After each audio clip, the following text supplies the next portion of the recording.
there's people that's being fed but still hungry. If you live in a predominantly black or brown community, you may be surrounded by, food. Yeah. But is it the right food for you? Right. The right food for your family, the right food for your brother, your sister, aunt, uncle, whatever, your friends. And we're always in our community surrounded by death. And food is very weaponized and is one of the lead sources of diseases. Yeah.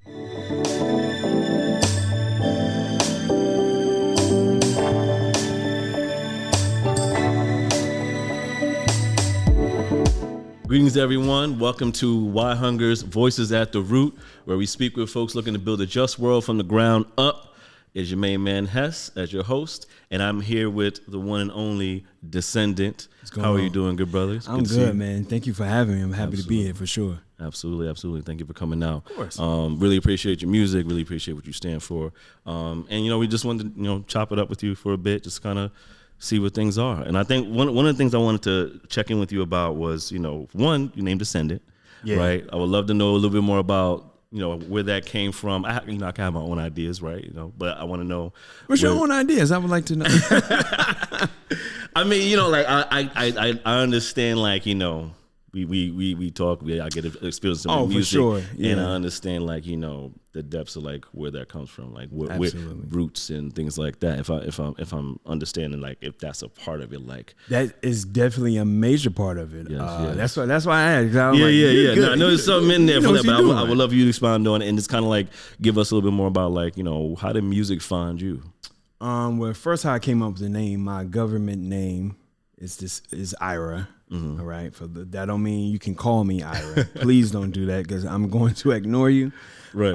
Meet the cold shoulders. Right. I'll you don't exist. But so I looked up the definition of my name, Ira, because I was trying to find something more powerful, more meaningful, rather than just a gimmick or just a random name. Right.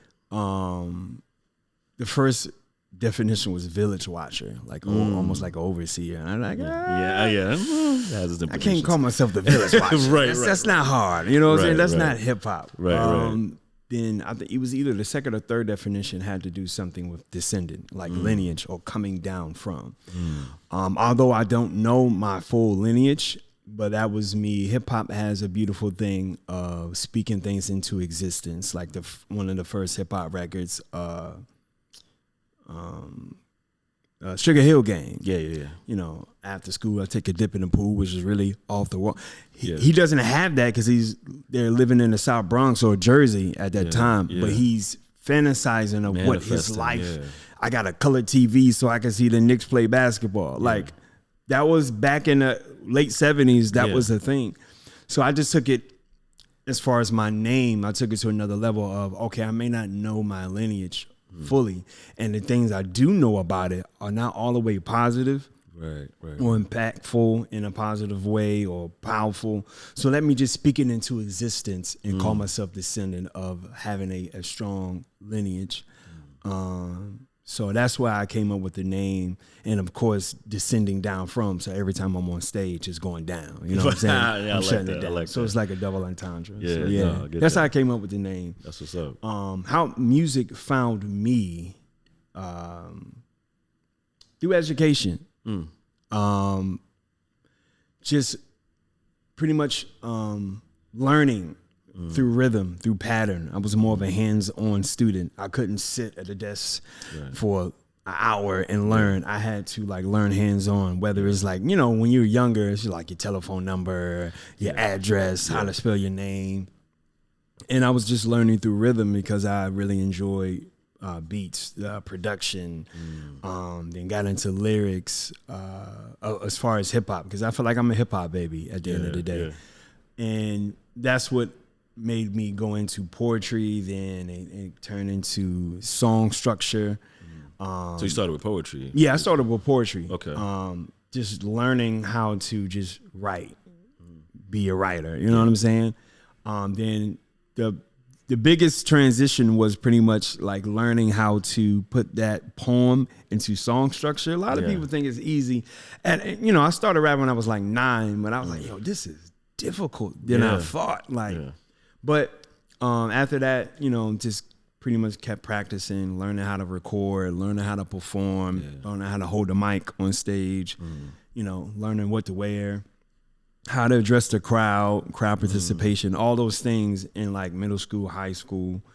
And and I'm here, you know, and, you know, the magic happened, right? Yeah, you know? But yeah, that's pretty much like short story of how music found me. That's what's up. Did you like find yourself mimicking like some of your favorite artists to get that title, like the stage presence and all that type of stuff, or like how'd you get in? How'd that come in?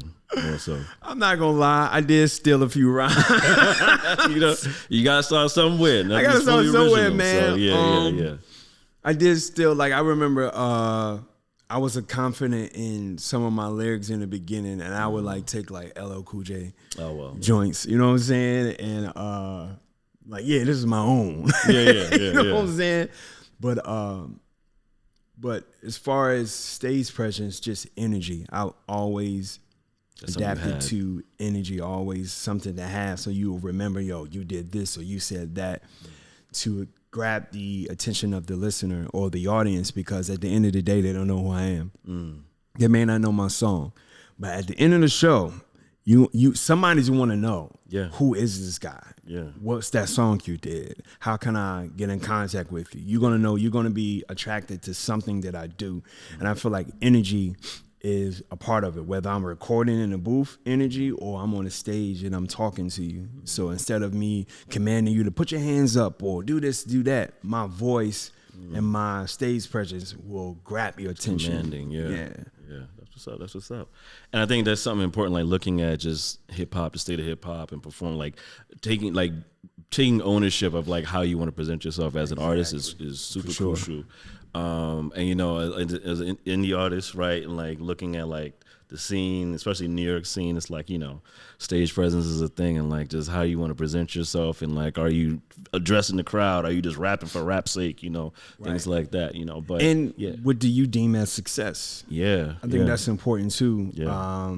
In this music industry, especially hip hop industry, you have to determine what success is. Right. Because the moment you don't or don't have an idea, you'll get discouraged, or you get led down the wrong path of what you actually wanted to do, because somebody else thinks, well, you got to have this, that, and a third in order to be successful. And it can kind of cloud your vision if you let it. You know what I'm saying? Yeah. And I think, and you touched on something important, which is like one thing is I want to ask you, like looking at success, people think like success could be what the mainstream is, like, you know, numbers and like cloud and like, you know, what's been presented in the mainstream as hip hop. And we know like it's 50th anniversary, you know, and hip hop for a long time has had kind of like almost like a stigma around it, like off and on, you know what I mean? Like, is it positive? Is it a global phenomenon? Is it like, it's all these different things, street, like what does that mean? And I think we see a lot of the newer generation of hip hop, and it's kind of like, you know, the substance of it is something that we really want to perpetuate. So I think I wanted to ask you, what keeps you grounded in like the substance that you discuss in your music, keeping that content grounded, and basically how you're defining success, so to speak, in the music that you make? That's a really good question. Excuse me. What keeps me pretty much grounded is my life experiences. I grab inspiration from my life, whether it's me personally, what I'm going through, a friend of mine, or somebody that I see. If it's New York City, if I'm on a train, if I'm going home back down south, if I don't know, I'm having surgery and going through a disorder that I have called a Gorlin syndrome, right? That can be an inspiration. I don't really believe in like I'm running out of ideas. It's just I'm trying to find new ways on how to get it out and get it out in a real way, not just for just consumption of attention, but to actually everything is with substance, everything is with a message. So my life influences me, good, bad, and the nasty. You know what I'm saying? Regardless of how that looks like, everything in my music is not positive. because life isn't always positive. Everything is, everything isn't negative. Everything isn't, dark. Yeah. But you do have areas in your life where you do go through darkness. How does that look? How do you come out of that? You know what I'm saying? It's so many ways that you could affect someone's life, whoever listens to your music. And I'll just try to find a way every time I release something to do that.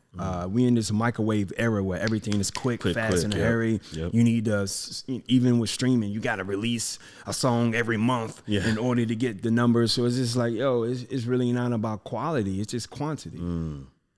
The respective albums are not, really at a high value right now. They're not telling stories anymore. Yeah. You know what I mean? Or at least in the mainstream. Yeah, right. Because that's a big difference, man. And that's something that I get really tired of hearing. And I feel like we had a conversation like that before where they were like, oh, nobody in rap, they ain't doing this no more. Yeah, there ain't no love no more. And it's like, no, the people you listen to are not giving you what you're looking for. Right. Everyone has a phone. Yeah.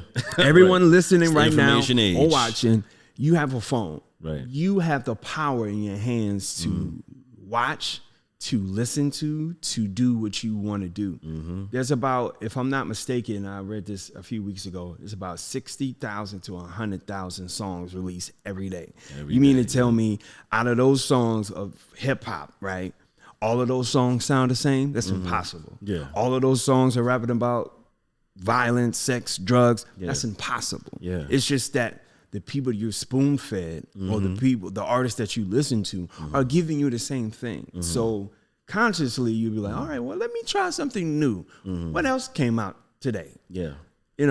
So it's just people just don't want to do that. You know what I mean? So I know that was like along with it. No. And I think, but I think it definitely lends itself to that conversation, because I feel like, I asked that because, we look at the mainstream or even like independent artists and then like the microwave age, the TikTok age, the quick songs. It's like, it almost feels like there's a pressure to duplicate that type of sound or that conversation of 10 minutes, that 10-second clip. Yeah, the 10-second clip. Songs are getting shorter and shorter. Right. You know what I mean? And I think it's good to know, artists like yourself that are like, I still want to draw from my life experiences. I still feel like there's a message here that other folks can relate to, and that is needed to balance out the space, so to speak. Absolutely. And whether or not it's something that's in the mainstream space or someone becomes the quote unquote cool kid to find the music and like be like, yeah, I know Descendent, I know all the other artists, similar artists that make this dope music,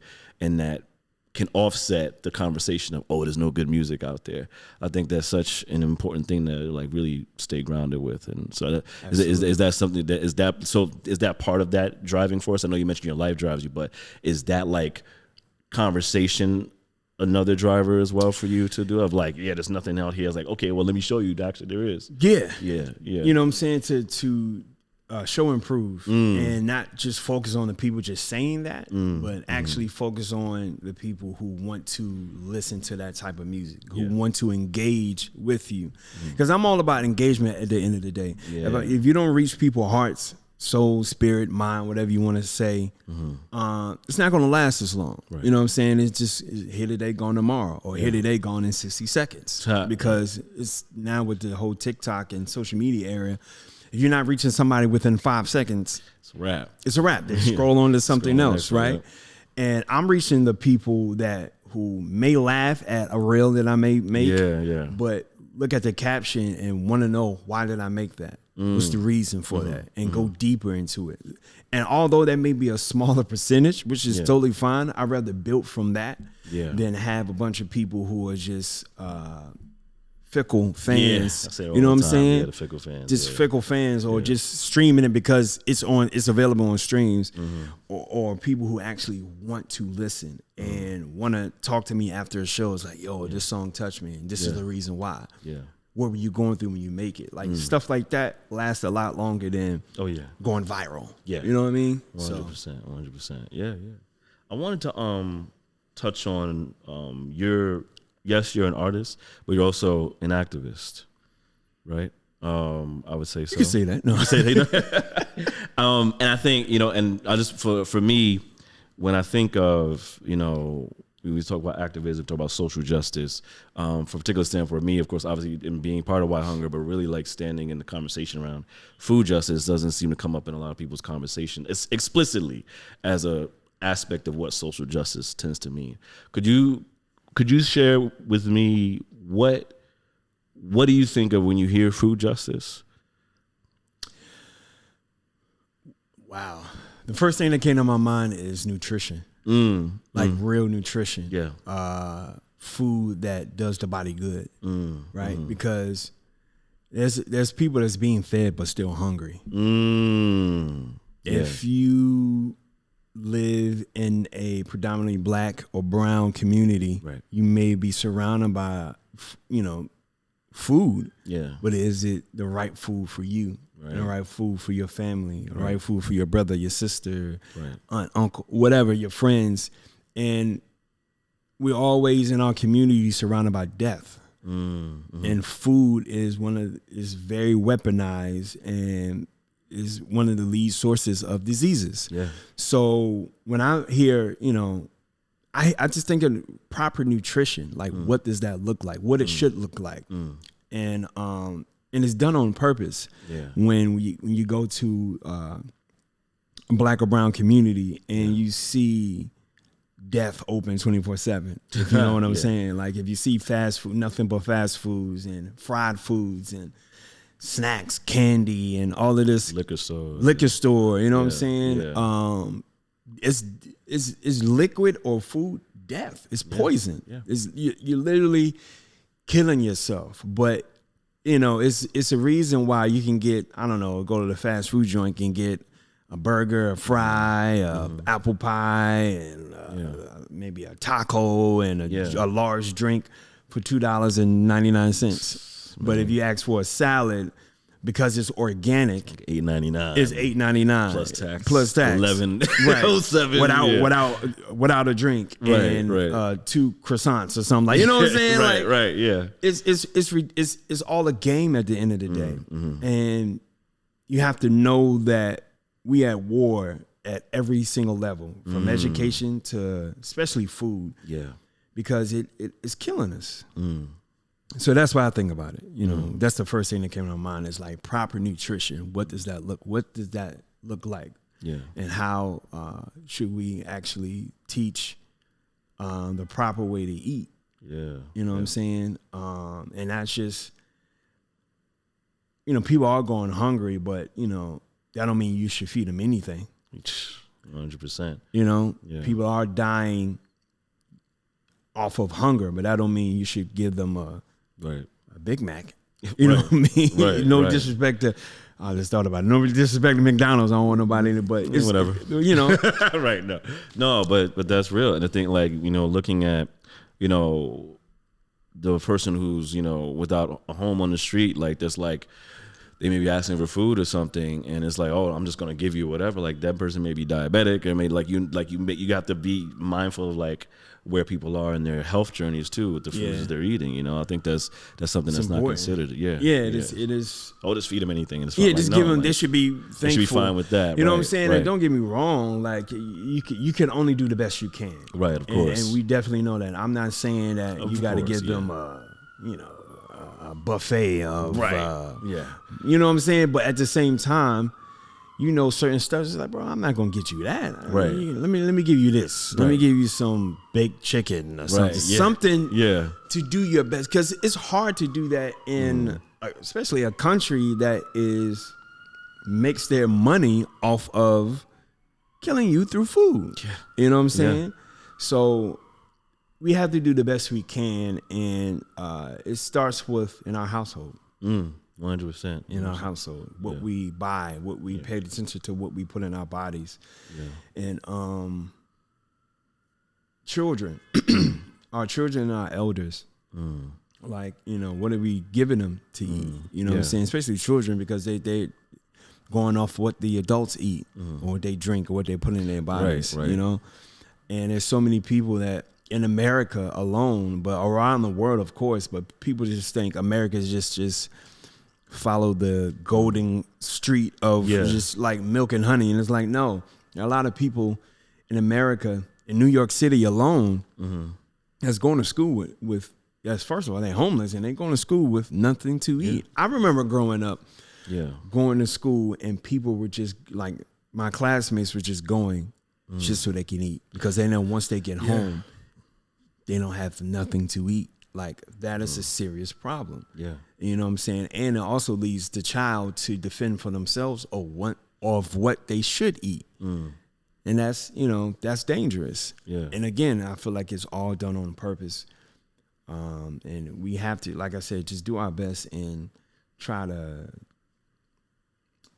we got to fight this, man. You know, it's easy for me, you know, it's bad out there, but we have to find solutions on what that looks like community gardens, you know what I'm saying? Like urban farms and teaching people how to plant or how to grow food, their own food and vegetables. You know what I'm saying? That's very important. Very important. Yeah, a lot of that's resilience, because you think of like the city and it's like the concrete jungle, and it's like, can you even grow food in these spaces? So the resilience of, like, you know, BIPOC communities and farmers in those spaces, it's like, let me turn this roof into a farm. Let me turn this, you know, my backyard is a little something I can bring food to people from there. You know, it's so crucial, especially in our communities. You know, like would you be able to expound a little bit more, like, you know, what your experiences have been like, you know, as far as what's food access or maybe just like residual. I know you mentioned, like, you know, fellow students growing up, but like,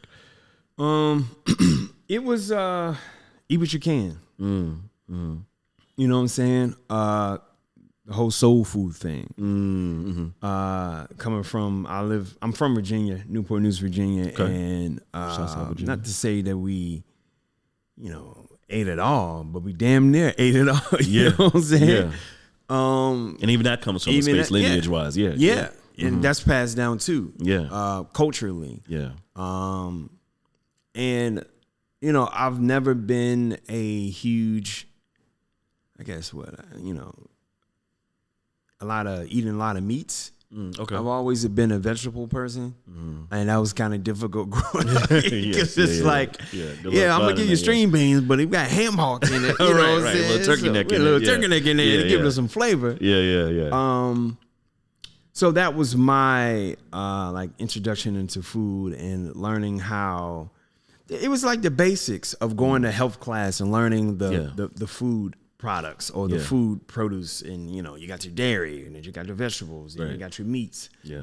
But that's how far it went. Like, I didn't really hear about a lot of like being vegan or vegetarian growing up. Like, that just wasn't a thing. But I did notice it was always, we call them corner stores. In our neighborhoods. Bodega. I hate to call them bodegas. Right. You know what I'm saying? But you call them corner stores, and just selling a bunch of candy, sugar, just a whole a lot of white sugar, a lot of, you know, candy, sweets, sugar water that I like to call 25 cents. You know what I'm saying? Even if it's soda is nothing but sugar and water, pretty much. You know what I'm saying? Just a whole bunch of sugar. And not, as I've gotten older, learning like what's the difference in learning how to read labels. 20 and everything is almost like 26 grams of sugar, almost everything. And I was just like, that, it just put me on to a lot of things. Like, this is interesting. Why is that? You know, why is that? If I'm buying pineapple juice, why do you need to add 26 grams of sugar in it? Like, it's just certain things that do make me question it. And reading Malcolm X and learning how he changed his diet and how Muslims eat, and learning how to eat, you know what I'm saying? And my biggest thing was, as I gotten older, and one of my friends used to say this, or their dad used to say this, and it stuck with me. I don't live to eat, I eat to survive. You know what I'm saying? That's very important to me. And, you know, not just, because, you know, you can easily be a foodie, although I do love food. Don't get me wrong. Food good. Food is great now. Food is amazing. But it is it is important to learn what you're putting in your body. And as I'm getting older, I'm learning the importance of that and being a vegetarian for about 4 years now. Dope. Yeah, that's cool. That's it, and that's definitely like would love to get more to the health conversation with you, right? Like not only just the foods you're eating and being that more self aware around that, like what you're putting in your body, but also health like you're doing. This week, I mean, by the time this airs, it'll be after. But you're doing a marathon, and and that takes a lot of training, right? And so would love to know more of just what propelled you to do you feel like health or is a factor in propelling you to do something like that? And what did it take for you to get into that headspace to be like, I'm going to go run and make it happen? That's a good question. The running journey started for me back in Raleigh, North Carolina after college. Learning that I've been diagnosed with this disorder called Gorlin syndrome. Hip hop has always been rap music and touring and talking to people, making music videos. Film has always been my escape from, not reality, my escape from the fight, right? The struggle. It gave me balance. It gave me freedom. And once I started to I've been having surgery since I was like 10. For this disorder. And once that was kind of taken away from me, because it's all the surgeries that I've been having in my jaw. And for those of you who don't know what Gorlin syndrome is, please look that up, man. It's an inherited disorder through birth, and it affects your internal organs. So, and you're prone to skin cancer, all type of impressions in your brain, your skull, heart, eyes, everything. Wow. So, I'm constantly seeing doctors around every 6 months or every 3 months. Yeah. So once it started to after surgery number 5, it was one of the hardest surgeries I've had. It sucks to especially for hip hop artists, right? We like to move around. Yeah. We like to be on stage and we like to talk to people. And once that's taken away for 2.5, 3 weeks, because of recovery and your jaw is swollen and you got to learn how to pronounce certain words, and teeth is missing, and your jaw is crooked, and or your jaw is wired shut.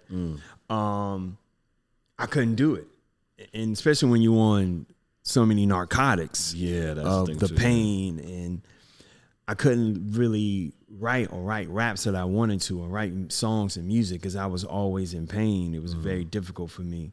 But once I've got out of that, I needed another outlet other than rap music or my rap career, because I'm I gotta find. So I just started walking. Then walking turned into running. I just needed another release from the frustration of dealing with this disorder and being a hip hop artist, and how everything is, you need your mouthpiece in order to reach people. Yeah. So that's where it started for me. It was running a mile, it turned into 2 miles, 3, 4. I was running 5 miles almost every other day. Then I moved out here, and this is all alone. I was running by myself. Okay. I didn't. No groups or nothing like that. No, and funny anything, I'd never heard of groups until I got out here. Right. Really. Yeah, there's a lot of New York run groups and things. A lot of New York running groups. I had one bad experience in Raleigh, North Carolina. But I wouldn't call them a group, because they were just very rude, and it was crazy.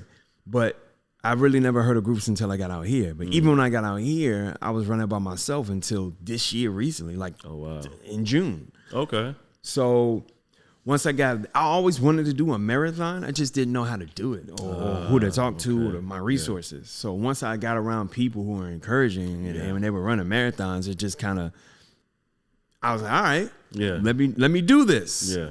And at the time, I think the most I ran was 8 miles. You know what I'm saying? How long does that take? Well, when you're whatever your consistency is, you do it all at once, or you stop? How does? I do it all at once. 8 miles. My hero, now. An hour and 40 minutes or something like that. Yeah. Wow. If that's all I'm doing, I think it may be a little bit under that, honestly. Oh wow. So I did my first half marathon, and I ran it about a little bit over 2 hours. And that's like, for those who don't know, half marathon is 13.1 miles. And I ran another a little. It was like 2 hours and like 3 minutes. Standard marathon, 26 miles, like 26.2. Yeah. Okay. So that was the longest. But one thing about running that has teach me is just like a little bit like hip hop. It teaches you to dig deep, and you never know what you're capable of until you're put in that position. And your mind is like, you know what I'm saying? Nope. Just keep going. And learning how to ignore your body. You know, sometimes of what your mind says and just like follow your heart. You know what I'm saying? Like, I got a cramp. Oh, my calf muscle hurt. Oh, this hurt. And you got to just zone out and be like, no. Yeah. Just keep going. You know what I'm saying? And I got addicted to it. I was already addicted to running because I was just running by myself. But when you're around other people in a community, it's just like, now I'm on steroids. Like, right. What? Yeah. And I'm not saying steroids are great. Yeah. But I'm just saying, like, it grew even more. That's great. And that's what led me to, because I was trying to do the New York Marathon. I was too late for that, so I was like, they was like, Philly. I was like, well, let's do it. Yeah. Because I was wondering why I was like, why Philly? That was so good. It was because I was disappointed that because I kind of started with the group late, and marathon is like a whole nother world. I didn't know what it took just to sign up, and the money. It's like the money. It's a heavy price tag. Heavy price tag and training. Wearing the proper shoes, the proper clothes, and stuff like that. You know, it's important. And so I found out I was too late, and I was already training for it. I was like in the middle of training for it. Right. So I didn't like, I'm not going to stop because I can't get in New York. I'll just wait the next year, and I'll be more prepared. So that's how I looked at it.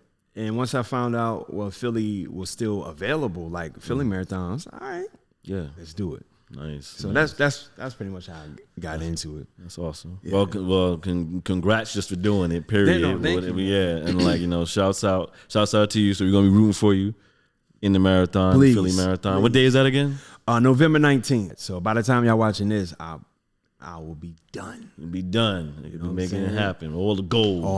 You know, we sourcing it. No, but that's great, man. Shouts out to you. Like I said, you my hero with that, man. Because like, I just started running myself. No, that's amazing. Yeah, that's we have this. It's just like hip hop, rap. Gotta start somewhere. You have to. And it's like when you said that, like pushing past the cramps. Like I did that last week. I was on the treadmill. I was like, cramp. But I was like, you know what? I'm gonna run faster. And it felt like I was pushing. Like you feel it. You feel it, yeah. But my body was like, nah. I'm gonna keep going. It's just something that's there, but it's like it doesn't stop. It doesn't stop. As long as I kept going, the like pain faster, doesn't exist. Like, it's only a figment of my imagination. Exactly, mind over matter. Mind over matter, man. So, I want to get back into the music a little bit before we wrap. Before you rap, you know, I'm sick and tired of being sick and tired. Yes. You know, the ancestor, Fannie Lou Hamer, that's one of her famous quotes. I just want to hear you expound on just like, you know, was that particularly the inspiration for that song, or just if you could speak, just like where were you coming from when crafting a song Tired? There's a lot of raw energy to it, and like, you know, from a very real standpoint, you know, with everything that's going on, but I just would love to hear you speak more about like the inspiration for that song. I mean, I was sick and tired of being sick and tired. Right. I was just frustrated. I was hit it like a brick wall of what was going on, what continues to go on. Because, you know, I don't want to sound disrespectful, but I feel like everyone, when the George Floyd thing happened, everyone acted like, oh my God. And not to say you shouldn't, that shouldn't be your reaction. But my thing, in our community, we were like, again? It's like nothing new, right. It's the same thing. It's just a different black body. And I got really just tired of it. And I got tired of the debates, the TV, you know, social media sometimes, and people just want a photo op, and everybody wants stuff to be safe, and I was just really tired of that. I was tired of marching. I was don't get me wrong. I was tired of, protesting or whatever you want to call it. I was just tired of it and getting the same results. I was tired of keep doing this. Just like I don't know if people watch SpongeBob SquarePants. I'm sure there's tons of fans. He is okay. So there's an episode where Squidward was he moves to like a new community, and it was just a bunch of octopus, because I think he was an octopus, right? Squid or squid? Is he a squid? I don't know. I can't remember. Squid or octopus, whatever. But it was. He went to a community where it was nothing but them. People like him, right? And he was just doing it. He was enjoying it for like the first few days. Then I had a montage of him, like his face was just like. Yeah, as he kept doing flute, working out, dancing, flute, working out, dance. That's how I felt. Yeah, that's how I felt when it came to black person dying. Everyone mad. Hashtag on social media. Protests. People rioting. Opportunists. Debates on news channels. They don't get justice. We protest again, and we wait, and it dies off. And we do it again. Watch, and we do it again. And we do it again. And it was almost like I was just going through the motions. It's to the point now I had to stop sharing black people getting brutalized, black people getting murdered, black people, children, babies, all that, because I was just numb to it. It was almost, I was kept scrolling through it. And I was just like, I'm tired of this. I'm literally tired of this. And when I wrote the chorus, it reminded me of our ancestor, and I was like, this is, I'm kind of echoing what she was saying. But again, that made me even more frustrated, because I was like, that was back then. That was back then. Yeah. What my great-great-grandfather was going through, my great-grandfather was going through, that my grandfather was going through, that my father was, I'm tired of it, whether it comes from political justice, whether it comes from food, whether it comes from the water we drink, where we live, our tax dollars, all of that stuff. It was just, I was just really mentally drained about it all. And I just wrote it down on a sheet of paper and came up with a song. And then of course inspired the project, right? Yeah, that was one of the I think that was that the first. That was like the first or second song that I wrote for that project. Okay. And the project's called Mentally Drained. And I recently did a short film to Tired on the 50th, released it on the 50th anniversary of hip hop. And it's pretty much just talking about what justice looks like in the hands of the oppressed, right or wrong. You know what I mean? And I just wanted to have more discussions about it, about what's going on. And again, it was just I'm just frustrated, man. I was really frustrated. So that's where I was coming from.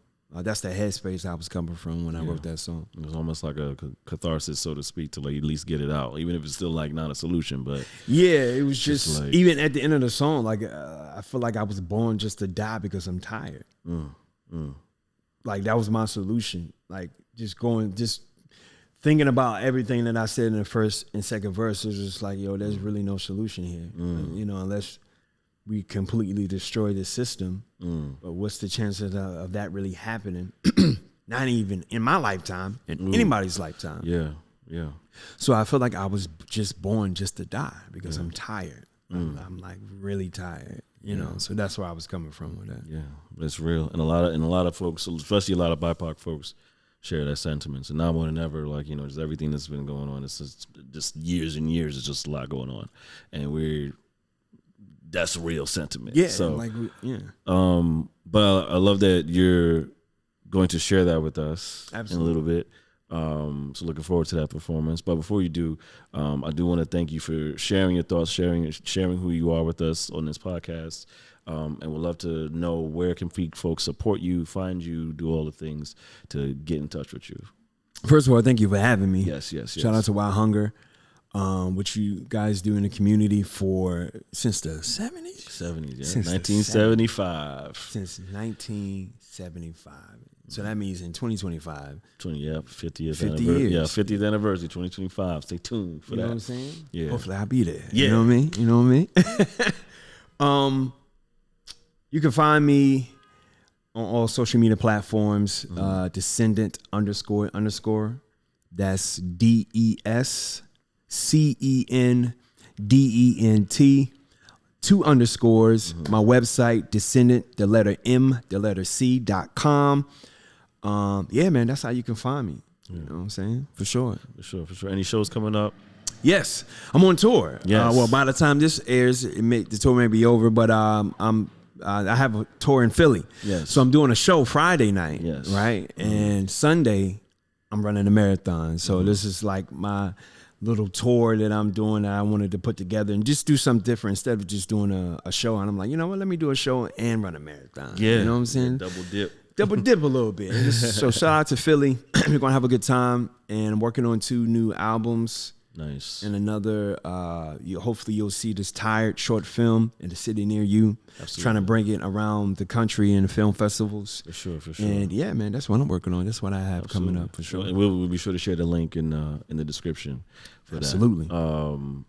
That's awesome, brother. Looking forward to those albums coming out. Thank you. Bro. Excited to continue to follow the journey with you. And yeah, so we thank y'all for watching. This has been another episode of Voices at the Root. Make sure you follow us on all social media, Yhunger Pics on Instagram, Yhunger on X, Twitter, whatever it's called.